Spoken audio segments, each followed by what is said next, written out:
Hey, what's up, rock stars? It's Rox, and I'm coming to you today with a review for Greenleaf Season 4, Episode 1. Before I get started, I want to give a shout out to 2 rock stars that I saw over the weekend. I have done 3 videos, and I kept on saying each video that I was going to do this, and I kept forgetting. That's why I don't do shout outs to you guys. But I want to remember these 2. I met one at the Hilton Hotel by the airport, and his name was Shy, and then I met one at Wayfield, okay, my favorite hood grocery store. And I actually had met her before at the Blackout, and I believe it was Marcella. I believe that's what it was. I just wanted to say hi to you guys, shout out you guys. I saw them both on Sunday. It was so weird, okay? Just, you know, separate places, separate times and everything. But for, you know, especially at the Hilton, because I was at a motorcycle function, and we were about to check out, and he was like, Rox, oh my God, you know, and I was just like, I'm with my motorcycle people. You know, that's a little different. They don't know me like that. So I was just like, hey, you know, but anyway, it was cool. So I did want to make sure that I shouted them out, because I had been intending on doing that, you know, and just kept on forgetting. So that's done, you guys. Anyway, let's get on with the review, shall we? All right, you guys, so we open with a rousing gospel song up there. I'm not sure who that was. Was that a gospel artist that I should know? Or was that just somebody that wasn't Charity? Okay, and when we look at the stage, nobody is up there that we know of from the Greenleafs, with the exception of Grace. Okay, the rest of the Greenleafs is down in the audience with real stank looks on their faces, sitting next to that old backstabber Connie, that bitch, okay, who's giving away the church to Hope and Harmony, which is like some business, you know, it's just like a big umbrella where they run a whole bunch of, you know, mega churches across the country. Okay, we got Bob Whitmore up there, this white guy, you know, he comes out there, you know, telling them how Hope and Harmony is this, that, and the other, you know, and it has gotten the congregation to at least believe it for now. And like I said, Grace is now the interim pastor. When Grace goes up there to preach, you know, he tells her, you know, keep it short. So that lets you know that Grace ain't running shit. None of the Greenleafs are. This is definitely a Hope and Harmony production. After the service, Bishop and May, they got an attitude. Bishop want to go off on everybody and get his church back. You know, they was just like, no. You know, Grace and May, let's just stick to the plan. We're gonna get this church back. It's gonna take about a year, you know, when it comes time to vote again, you know, let me make sure I schmooze and get in good with the people and all of this and that and the other. Okay, and Bishop, you know, that ain't really the school that he's from, so, but you know what, he gonna let y'all go on and go forth with this plan for now. Now, Lady May, of course, she's good with the saccharine sweet. Okay, that's the nice nasty that only Lady May can have, you know. So she goes up and she sees Connie talking to old Bob, and yeah, Lady May was like, yeah, that was an interesting minister minute. It didn't even feel like a sermon. It went by so quickly. All right. And yeah, Bob Whitmore lets her know that, yeah, all the other churches that they run around here, they know that if they have shorter sermons and shorter services, that you know, the congregation seems to be happy about that. And Connie says, and we could even add one more service, and I know the finance department will be happy with that. Okay, now even Connie then got on board. Where's the God up in this? And Lady May has a problem with that. You guys are trying to get him out on time. And he says, yeah, get him out on time. And, you know, people want to come to a church. And anytime it's a Hope and Harmony, they want to know what they're getting. And Lady May was like McDonald's. Okay. And he was just like, no, like the Hope and Harmony churches. She says, Mr. Whitmore, you know, there's 2 things that is done best slowly. Okay. And preaching is one of them. I said, all right, Lady May. And Connie was like, Lady May. I said, bitch, shut up. You the reason why we in this mess anyway. When he walks away, Connie lets it be known that, listen, May, I don't care what you do. Don't nobody want you to be the preacher of this church. You don't nobody want you to be pastor, the head, nothing. It ain't never gonna ever happen ever in life. You might as well get that out of your head. Okay. And then when she walk away, she got some toilet tissue stuck to the to the back of her shoe. And Lady May lets her walk on off, girl. Go on and walk with your toilet tissue. Now in the office, Grace is dealing with the sidekick. he got a problem with Jacob and Charity being on the associate pastor's list. I guess that's what Grace had asked for. And, he was like, nothing doing. All right. And she was just like, no, I would like to have them have a position here. And, no. Bishop, in his anger, goes back to his office. And or his old office, and he sees Bob Whitmore in there on the phone, feet up on the desk and everything. Ain't this about a bitch? Bob get his feet down real fast. And Bishop is just there to let him know, listen, I got your number. Okay, I know what you did to so-and-so's Mike Evans. I gotta remember that from Good Time. You know what you did to Mike Evans' church down there and somewhere else, Gatlinburg or somewhere where it was. Y'all came in there and found up some dirt on him, that he was addicted to painkillers when he had broke his back or something, and you let the church know, and they voted him out, and now he's gone. Okay, and I don't know exactly what you're trying to do here. I said, well, Bishop, it sounds like he's trying to do the same thing to you that he did to Mr. Mike Evans. But Bishop is going to figure it out. Mr. Whitmore tells him, listen, Bishop, your days are numbered around here. So please get out of my face with that. But you know what? I did meet your wife. Ooh-wee, how'd you let that one get away? What a spitfire. I said, oh, now you don't comment on no black man's wife. I don't give a fuck if they are divorced. It's freshly divorced, you guys. This is a week later. And this is important that we should remember. This is a week later, even though it's been a year that we ain't seen the damn show. Well, it's not been quite a year, but you know what I'm saying. Now we see Grace. She walks out to her car, and Aaron has called her. He tells them that they didn't budge on the Charity and Jacob on the board thing. And she just feels bad about that because she wanted to give them something, and Aaron was like, well, maybe you don't need to give them anything. And she was like, yeah, no, I really do need to smooth it over that way. And he says, no, maybe it needs to be changed. Okay, maybe we've been smoothing shit over too often, and that's the reason why we in this mess now. Maybe shit needs to be shaken up, and Grace was like, listen to you, my younger brother schooling me. Now another problem that's going on is Jacob and his old mean ass wife. What's her face? I can't think of her name right now. I can't even think. It's Karissa is her actual name, but what is her name that I gave her? I can't remember nobody's name, so I'm gonna need you guys to help me, remind me, and we'll pick it up next week. Now she is a bitch that's scorned, right? So she ain't the nice Karissa that we got for one season. Okay, she back to her bitchy ways that we got the first 2 seasons. I was just like, oh God, here we go again. Zora's back, okay, and but Zora needs her own space, okay? Little brother always farting around her and all of that. So she wants to move into the cabin that Noah used to live in, all right? And of course, the mom was like, hell no, you're not moving out there. And even Jacob was like, no, not after that stunt you pulled with Lil Elder Barge. Now I think I do remember that name. No, you definitely ain't doing that. But of course, Zora is complaining that, she needs her space. She needs to be able to do this. She needs to be able to do that. And she asked, well, can I ask Grandma? All right. And what's her name? Karissa.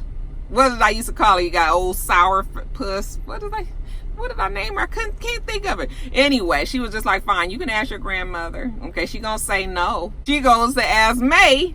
Lady May says, well, you know what? If you promise that we pick up Bible study again, then, and then she was like, Mom, Grandma, Bible study is 5 a.m. Okay. And Lady May says that she sees in her that she might have the calling. She might be like her grandfather and Auntie Grace and all that. She's like, I'm never going to have that calling. Okay. But, can we do 5:30? To my surprise, Lady May gives her the keys and says, yeah, you can move down. I said, ooh, I know that mama going to be good and hot when she find out about that.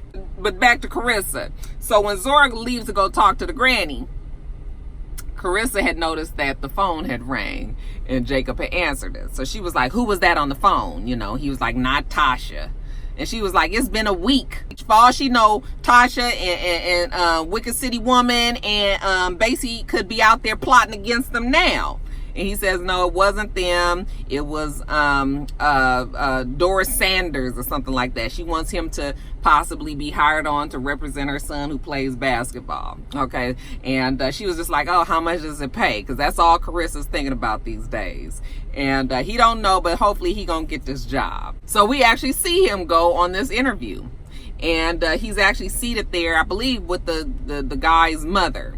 And it looked like the interview might be going okay, but the interviewer has a question like, okay, yeah, we know about your name and we know kind of about the problems that you've been having. So what's the dealio? Like, should we be concerned? I mean, you've been all in the papers about your money problems and what you happened. You know, he was like, oh yeah, I was found not guilty. And the guy was like, yeah, I know that.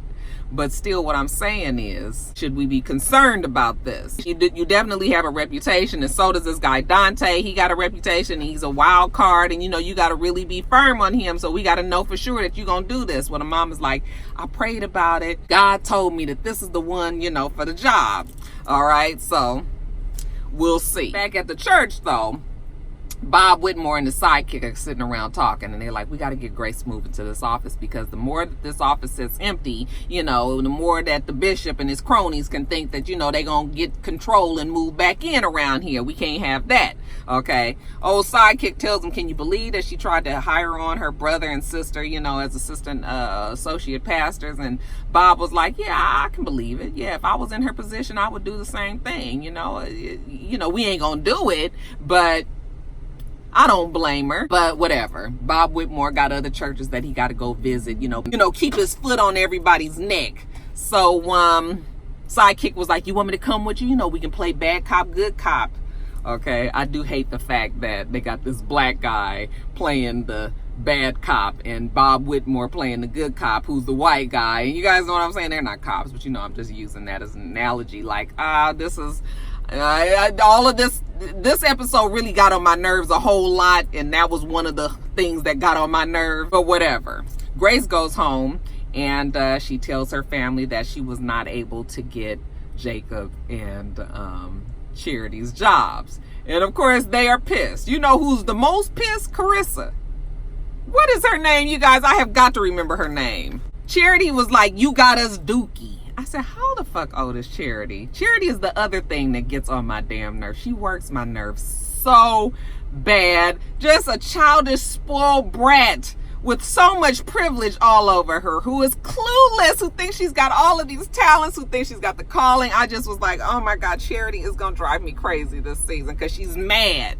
And a mad Charity is even worse. Dookie. Can you just say shit, please? So, you know, they going off on her, telling her she didn't work hard enough, you know, and try to get the families, you know, these jobs and everything. And Karissa has the nerve to say that, you know, that she has suffered a lot in this family's decline. Lady May was just like, pray tell, what the fuck have you suffered more than me and Bishop has suffered in this damn family? It's obvious that Carissa's drunk, okay? And just going on and on and on. Grace needs to do something. Grace is so fed up, she just walk off. I said, Grace better than me, because I'd have cussed her fucking ass out. You hear me? May tell her that she is prideful and boastful and that she basically needs to shut up. Karissa says, I have been in this family long enough that I deserve a say, okay? As much as anybody else in this family. Then she get up and say that she can't live there no more. I said, well, get the fuck on then, okay? And May look over at Jacob and he said, well, it's been hard. And she was just like, what do you mean it's been hard? You talking about the paid mortgage? You talking about the wing that you guys have? The staff that you guys have? The 55 acres that you guys have? Oh, I can see how that would be so difficult for her. Charity tells them that she ain't singing no more, you know, that she got these dreams of being a pastor. And when she becomes the associate pastor and all that, she talking all this nonsense, and they get up and walk away, and it's just Bishop and May still left at that table. And that May gonna say, Lord, the sins and stupidity that this table has seen, it's a wonder that this table don't crash down to the floor. So she gets up and she goes to try to soothe Grace, because she's got to smooth this over with Grace as well, because Grace is already feeling the pressure. Grace wants to tell about her brother Aaron, and Lady May was like, nope, we're not doing that. Let's not do that until we get the church back, which I believe I agree with Lady May on that one. But you know, Grace don't feel right living under that secret. Well, you're gonna have to get right with it. So after a long night, you know, Lady May is in her boudoir. She's got her lingerie on, okay, and Bishop come around that corner and see her, and he's just sort of like, I was like, look at Lady May, she's still looking good, girl, looking good in her little lingeries. Anyway, Bishop want to know when he gonna be able to move back into the bedroom and, you know, act as her husband again. And she was just like, I don't know. I guess when we are in love again. He was like, oh, you're not in love with me. There go Bishop Fitz, you guys. She says, well, I do love you, but yeah, other than that, yeah, we starting all the way over. That means you gonna have to court me, honey. You gonna have to date me, and you gonna have to sweep me off my feet. And he just was like, well, that's good to hear. Okay, and I actually got a good little grin off that. I was like, look at these two. I can't wait to see that these two make it back to each other, you guys, even though it's just been a week. Did Bishop really think he was fixing to get some ass from Lady Mae in a week? You was just confessing all your love to that Wicked City woman not too long ago, and now you, okay, yeah, it is a little too soon. I was with Lady Mae on that one. Huh? You gonna have to court me. You gonna have to date me. You're going to have to sweep me off my feet. Now, Grace, in the middle of the night, she's asleep and she realizes that she has a voicemail message. And when she listens to it, it's a message from an inmate at a jail. And I couldn't tell what the name was. Did you guys hear what the name was? I could not hear it. But whatever it was, Grace recognized it, and it ain't good news. Now, the next morning, when Grace gets to the church, the sidekick goes up to her and asks her if she's moved into the office, and she says not yet. Okay, but they putting the pressure on her that she needs to be in there pronto. But when she gets to her office, she has a voicemail message now from Noah. Okay, and he's telling her to call her back. I said Noah. Noah is the guy that she was fooling with the first season. I couldn't remember, but I was like, that sounds about right. And I do know that the girl said Uncle Noah said the cabin that Noah lived in, and Noah did live in the cabin. So I'm just, because I cannot remember that back that far. But now Grace don't even want to talk to Noah. Now the sidekick goes and talks to that stupid ass Charity. And you guys, long story short, he done offered her possible AP position in a year if she would spy on her own fucking family. You asking me to spy on them? He was like, no, not spy. You know, just keep an eye open and let me know. Yeah, that's spying, dumbass. I said, Charity, you better not do it. But you guys know Charity. She's already so bitter and so jealous of her sister, and really of Jacob as well, because they got the calling that she didn't get, but she just is insistent. Like, oh my God, you better not, Charity, but you already know how this is gonna go. So while sidekick is working on Charity, Bob Whitmore goes to talk to Grace, and Grace puts her foot down. Listen, if you guys want me to stay here, then you're gonna have to give my brother and sister the associate pastor's positions. And Bob and her go back and forth a couple of times, and she's like, nothing doing. If I leave, you know, I'm sure that's not what you want. So you need to give me what I want on this one, get my brother and sister this job. And I was like, is Bob gonna give her what she wants on this one? Now we see Karissa back at the house. Okay, she's chilling and got an attitude as usual. Jacob comes in from his interview that he had, and he lets her know, you know, that it went okay, but if Grace is able to get this AP position for him, you know, they're gonna be all set. And she was just like, what? You know, I thought you was trying to get out from underneath your mother. Okay, this is not the way to do it. And bitch, what do you want him to do? Do you want to stay in the house or not? You know, you're not getting all this privilege if you guys gonna be living in some hole in the wall. So what is it? Yeah, Karissa gonna work my nerves this season too. So Grace goes back and she tells them that she did get Jacob's job back. Okay, and Carissa's like, yes. All right, and he was like, I told you. And she was like, I told you what? That's what Grace said. He was like, nothing, you know, but thanks. And Charity was like, okay, and what about me? Okay, well, what about you, Charity? Ain't nobody got you a job. Charity's mad. The deal was, you walk unless I get my job and Jacob gets his job. Why does Jacob get the job and you still have your job and I don't have a job? Okay. Then she just puts on this big production of just how upset she is when Karissa tries to calm her down. And I'm thinking to myself, like, Karissa, shut up. Okay. You happy about what happened with you? Just be quiet. Okay. Oh, she turns around and goes off and says, I bet you I will kick your ass. Okay. Calls her a string bean. So then they jump up and they get to arguing. And she's going on and on about how nobody in this family ever cares about her. Nobody wants to come up to her and hug her and tell her, Charity, we know that you're hurting. And the bishop was like, well, if you just shut up and let somebody say something sometime. And child, she was so upset. Okay, and you can just see it already happening. She just feels so slighted by her family that nobody supports her. You know, she storms off and goes upstairs, ignores her baby, goes straight to the phone and calls the sidekick and says that she's in. We knew this was going to happen. I said, if that stupid ass Charity is the reason that this Greenleaf family has a downfall, then they're going to catch it before then, because Charity is too stupid to even keep a secret of going back and spying on the family. That's how dumb she is. So I'm not that worried about it. But still, I'm just like, ooh, that Charity is going to work my nerves. Who's going to work my nerves is Charity, Karissa, help me out with the name, Bob Whitmore, if we got to look at him a whole bunch of times, okay, and almost left off a very important part. Grace goes back to her room after all that stress, and she finally gets a phone call. It's Noah. Ain't no sense in her trying to keep avoiding this, so she answers it. Yeah, hey Noah, what can I do for you? And Noah says, you know what, I got a call from somebody who was an inmate at the prison in Arizona, and he says that me and you are his parents. And it was like, dun, dun, dun. I said, oh. Child, we had been saying for 2 seasons that Grace was out running some bad shit that went down in Phoenix. Now we know, okay, that Grace had a baby and must have given him up for adoption or something, and he must have fell into some unlawful ways and has found himself in jail, but is also looking for his parents, his birth parents, and I guess that Grace is not so perfect anymore, is she? Anyway, you guys, let me get off of here. You guys, make sure that you rate, comment, and subscribe to the channel. I'm itsrox. The channel's for itsrox, and everything else I do be in the bottom bar. All right. So I hope that you have a wonderful, wonderful rest of your day, and I plan on doing the same. Till next time, rock stars. Bye.